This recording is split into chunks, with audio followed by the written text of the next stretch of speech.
دعاؤں سے فرعون کی حکومت ڈوب گئی. دعا مانگی تھی جی ہاں موسیٰ علیہ السلام نے، ہاں کہ ان کو زندہ مت چھوڑ،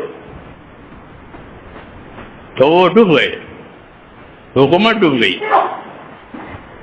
جی ہاں کہ دعا کا مطلب یہ ہے کہ اللہ سے کرائیں گے، ہم تو نہیں کریں گے، ہمارے پاس تو کچھ بھی نہیں ہے، لیکن اللہ سے کرائیں گے. ہمارے عبدالوہاب صاحب یہ کہتے ہیں تم کیا کرو گے؟ اللہ سے کراؤ. یہ کہتے تھے ہم لوگ، تم کیا کرو گے؟ ہاں تم اپنے اللہ سے کراؤ. تم کہ ہم تو اللہ والے ہیں، اللہ کا کام کرنے والے ہیں، تو اپنے اللہ سے کہیں گے. نوکر اپنے سیٹھ سے کہتا ہے، بیٹا باپ سے کہتا ہے، ہر چھوٹا اپنے بڑے کی طرف رجوع کرتا ہے. تو سب سے بڑا کون ہے؟ کہ اللہ. اللہ اکبر. ہم کسے کہیں گے؟ اللہ سے کہیں. ہاں وہی اصل ہے. ایک دعا مانگی سارے مسئلے حل. ایک دعا مانگی رب انی لما انزلت الی من خیر فقیر. موسیٰ علیہ السلام کی دعا ہے. جب مصر سے بھاگے تھے کیونکہ باران تھا تو مصر سے بھاگے تو یہاں مدین میں تو وہاں کوئی پوچھتا نہیں، کوئی رشتہ دار، کوئی اجنبی آدمی. تو وہ دعا مانگی رب انی لما انزلت الی من خیر فقیر. یہ دعا موسیٰ علیہ السلام کی. یہ دعا مانگا کرو.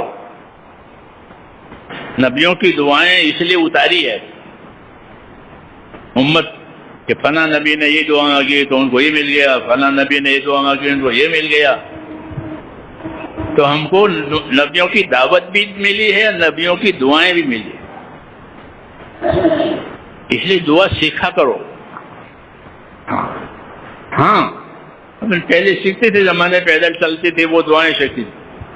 اب الحمدللہ سب پڑھے لکھے ہو گئے، اب زیادہ سمجھانے کی بھی ضرورت نہیں ہے.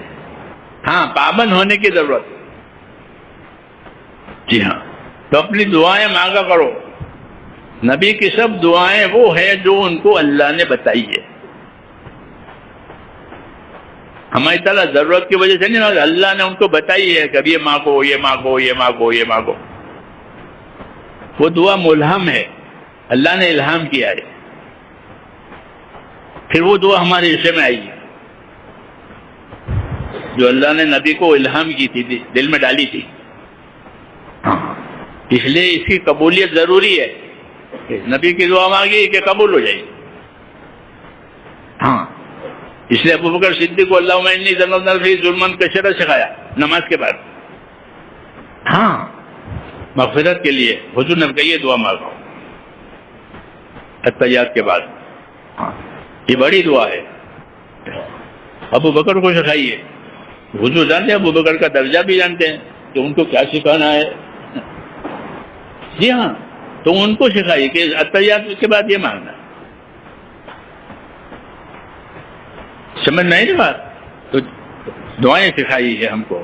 اس لیے اپنے آپ کو دعاؤں کا پابند کرو. دعا عربی میں نہ ہو تو اردو میں مانگو، لیکن خوب دعا مانگو کہ دعا ہمارا ہتھیار ہے. ساری بلاؤں کا جواب ہے. یہ جتنی بلائیں آئے اس کا جواب ہے کیا؟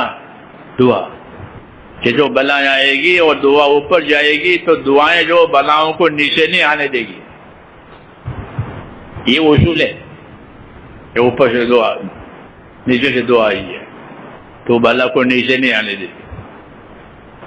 ہاں اس لیے اپنے لیے اور ساری امت کے لیے دعا مانگے، آخرت کی بھی دعا مانگے، دنیا کی بھی دعا مانگے، ہر حاجت کی دعا مانگے. جی ہاں کہ اللہ مانگنے والوں سے راضی ہے، نہ مانگنے والوں سے ناراض ہے. کیونکہ کوئی دوسرا دینے والا ہے نہیں، اللہ ہی دینے والا ہے.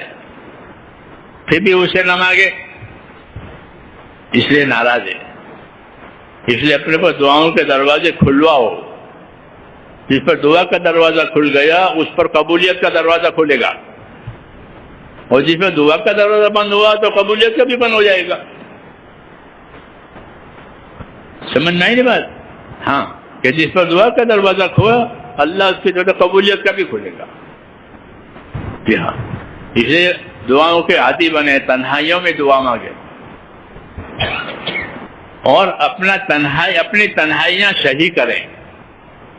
ہاں، حج میں سب حاجی ہوتے ہیں، مجمع میں سب بزرگ دیندار نظر آتے ہیں، تمہاری تنہائیاں کیسی ہیں؟ ہاں، کہ تمہاری تنہائیاں کیسی ہیں یہ دیکھی جائے گی،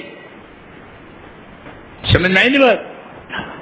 تو اپنی تنہائیوں کو ٹھیک کرنا، کہ تنہائیوں میں کیا ہونا چاہیے، کہ تنہائیوں میں انابت ہونی چاہیے، تنہائیوں میں ندامت ہونی چاہیے، سمجھے نہیں؟ اور جلوت میں استقامت ہونی چاہیے، کہ جب عمل میں آوے تو استقامت کے ساتھ رہیں، ہر سنت پر عمل کریں اپنی طاقت کے مطابق، یہ تو عام۔ لیکن جب تنہائیوں میں جاوے تو، کہ تنہائیوں میں جاوے تو انابت کریں، اللہ کی طرف رجوع کریں، اے اللہ اے اللہ، یہ تنہائیوں میں، کہ تنہائیوں میں اللہ کی طرف رجوع ہو، تنہائیوں میں اپنے گناہوں پر دھیان کر کے ندامت ہو، استغفار ہو۔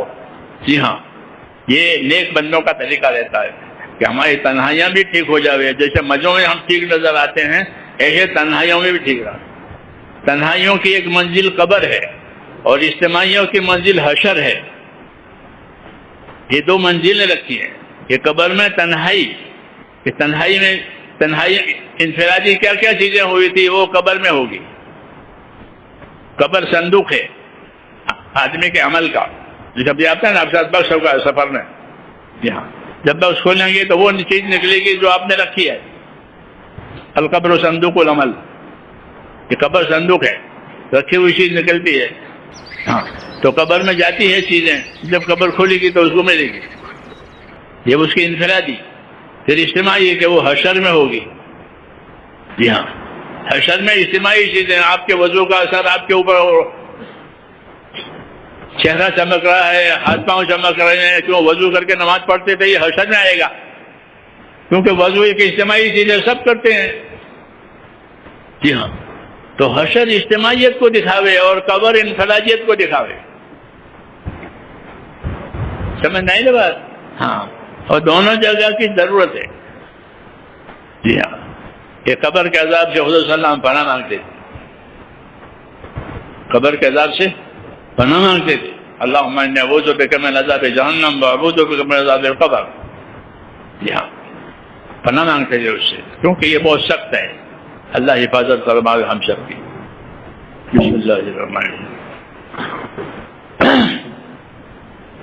اللہم لک الحمد کلہ ولک الشکر کلہ ولک الملک کلہ بیدک الخیر کلہ الیک یرجع الامر کلہ لا الہ الا اللہ وحدہ لا شریک لہ لہ الملک ولہ الحمد یحیی ویمیت وہو علی کل شیء قدیر۔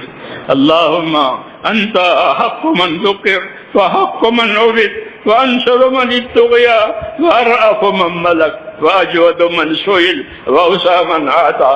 اللہم انت الملک لا شریک لک والفرد لا ند لک كل شيء هالك إلا وجهك لن تطاع إلا بإذنك ولن تعصى إلا بعلمك تطاع فتشكر وتعصى فتغفر أقرب شهيد وأدنى حفيظ حلت دون النفوس وأخذت بالنواسي وكتبت الآثار ونسخت الآجال القلوب لك مفضية والسر عندك علانية السر عندك علانية الحلال ما أحللت والحرام ما حرمت والدين ما شرعت والأمر ما قضيت والخلق خلقك والعبد عبدك وأنت الله الرؤوف الرحيم الخلق خلقك والعبد عبدك وأنت الله الرؤوف الرحيم الخلق خلقك والعبد عبدك وأنت الله الرؤوف الرحيم وأنت الله الرؤوف الرحيم